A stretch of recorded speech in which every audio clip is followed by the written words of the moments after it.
Estimados, ¿cómo están? Hoy es 20 de junio del año 2023, día patrio, así que estamos haciendo patria, trabajando un poquito. Che, bueno, mirá, le quería contar rapidito qué es lo que estamos haciendo en este lote puntualmente. Les cuento, este lote viene con una rotación bastante intensificada.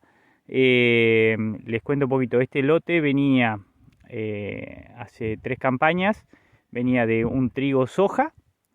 Después fue a maíz de primera, del maíz de primera fue a vicia, que eso ya fue la campaña pasada, fue a vicia, esa vicia se cosechó y se sembró soja de segunda, mediado de Navidad, entre Navidad y Año Nuevo más o menos, ¿está bien? Y ahora este lote va a trigo nuevamente, ¿está bien? Fíjense un poquito, apenitas se alcanzan a ver las líneas de siembra, se estuvo sembrando trigo los otros días. Y quería mostrarles simplemente un poco la cobertura que hay, que tenemos este nivel de cobertura por la razón de que vino un año bastante seco, ¿no? Porque lo que es el rastrojo de vicia, que por ahí se alcanza a ver un poquito, si bien había bastante vicia guacha también, pero en general se degrada bastante rápido, ¿no? Acá por ejemplo podemos ver algo que es el casullo del rastrojo de vicia, que ya queda bastante poco, ¿no? Sí se puede ver resto todavía del maíz de primera, que por ser tener una relación carbono-nitrógeno bastante elevada, es mucho más difícil de degradar por las bacterias y microorganismos del suelo, con lo cual va un poco más lento, ¿no? Y obviamente tenemos el rastrojo de la soja segunda, que ya también está en proceso de descomposición. Pero bueno, les quería mostrar que dentro de todo tenemos bastante buena cobertura para haber sido un lote que viene de vicia soja, ¿tá? No es frecuente encontrarse con este nivel de cobertura. Si bien, como ya les repito, había vicia guacha antes de la siembra del trigo, se quemó más o menos unos 20 días antes. Fíjense, estos hilitos que ustedes ven, bueno, eso era todo vicia guacha que se había venido y bueno, se estuvo controlando. Les quería mostrar básicamente porque estaba sacando muestra de suelo. Este año, como fue un año tan seco,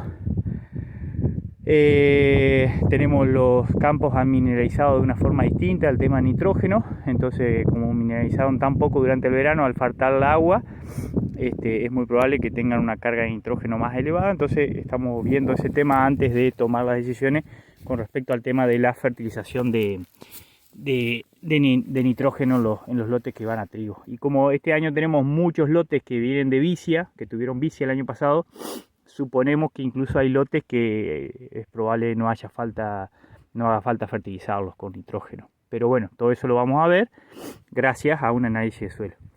Lo que le quería mostrar acá es básicamente dos situaciones de muestra. El tema de muestreo de suelo les cuento cómo yo lo hago.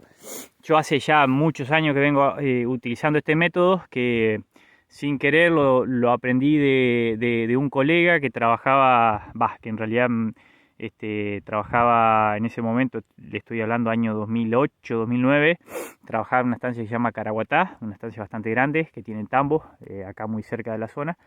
Y en ese momento nosotros éramos prestadores de servicio de Caraguatá, les hacíamos todo el tema del muestreo de suelos y demás, y ellos nos hacían hacer el muestreo de suelo bajo un método que básicamente era tomar un punto del lote georreferenciado, y entonces después todos los años cuando volvíamos a sacar muestra de ese lote, tomábamos siempre como referencia ese punto para sacar siempre del mismo lugar. Ahora esa metodología es muy frecuente, pero en ese momento realmente no era algo muy difundido.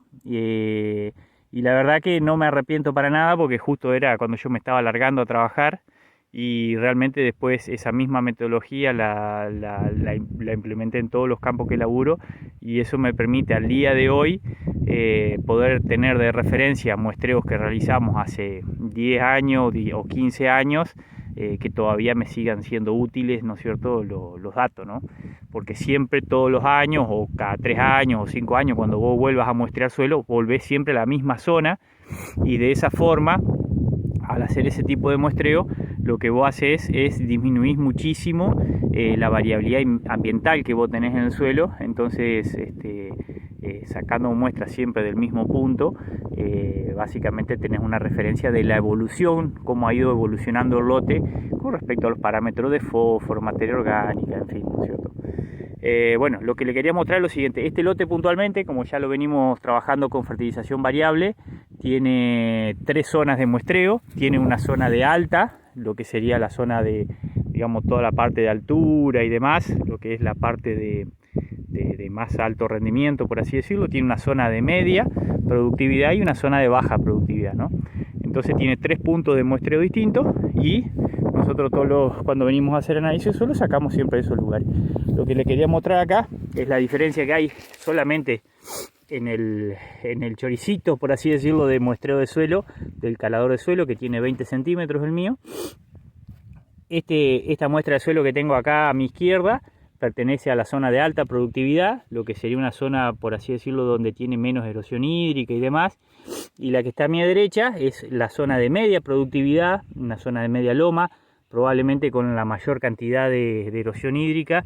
Inclusive no sé si alcanzan a ver en la cámara, se pueden ver los moteados del horizonte C que está presente, carbonato de calcio que se ve en la muestra que ha caído, y después que al tacto vos te das cuenta que la concentración de arcilla que tiene por ejemplo, te das cuenta simplemente al tocarlo que la concentración de arcilla que tiene esta muestra es muchísimo más alta a esta otra, ¿no? Simplemente al tocarlo te das cuenta cómo una se desgrana mucho más fácil y demás, a pesar de las dos tener un contenido de humedad bastante alto, como la de la izquierda, que corresponde probablemente a un horizonte completo, está mucho más estructurado el suelo con respecto a la de la zona de media productividad, una zona con erosión hídrica, que tiene un contenido de arcilla muchísimo más elevado, ¿no? Así que bueno, simplemente quería mostrarles esa diferencia porque se nota mucho cuando uno saca muestra de suelo. Después de varios años le vas agarrando la mano. Inclusive a veces te pasa que vos sacás, digamos, digamos, el muestreo de suelo, digamos, muchas veces también depende el lugar donde vos claves el calador, digamos, muchas veces, a veces no es erosión hídrica, sino que es el shilgai viejo, ¿cierto? Que es ese micro relieve tan típico de los suelos vertisoles, en donde, bueno, eso va a ser para otro video porque es muy larga la explicación, pero bueno, lo dejaremos para otro día. Pero bueno, básicamente son esas cuestiones para tener en cuenta que les quería mostrar para que lo vean. Che, bueno gente, nos estamos viendo, saludos.